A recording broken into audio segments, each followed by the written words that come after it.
ఏపీలో సమగ్ర కులగణన చేయాలని బీసీవై పార్టీ అధినేత రామచంద్ర యాదవ్ అన్నారు. సమగ్ర కులగణనపై ఎప్పటి నుంచో ఆందోళనలు జరుగుతున్నాయన్నారు. సమగ్ర కులగణనపై పోరాటం చేస్తామని, సమగ్ర కులగణనపై చైతన్యం కల్పిస్తామని ఆయన స్పష్టం చేశారు.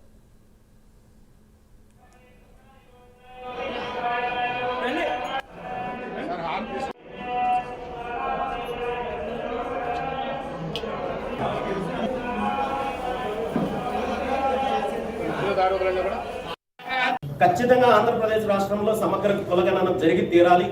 ఎందుకంటే ఈరోజు అభివృద్ధి విషయంలో కావచ్చు, రిజర్వేషన్ల అంశంలో కావచ్చు, అనేక రకాలైన లోటుపాట్లు.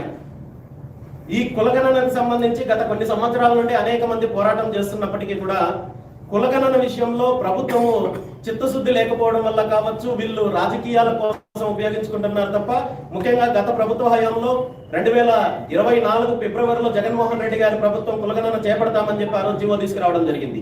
ఆ తర్వాత ప్రభుత్వం మారిన తర్వాత దీన్ని కొనసాగిస్తున్నారా లేదా, దాని మీద ఏం చేస్తున్నారనే దాని మీద ఒక స్పష్టత లేదు. ఖచ్చితంగా అతి తొందరలోనే రాష్ట్రంలో కులగణనకు సంబంధించి సమగ్ర కులగణన చేపట్టాల్సిన ఆవశ్యకత గురించి బీసీవై పార్టీ పోరాటానికి సిద్ధంగా ఉంది.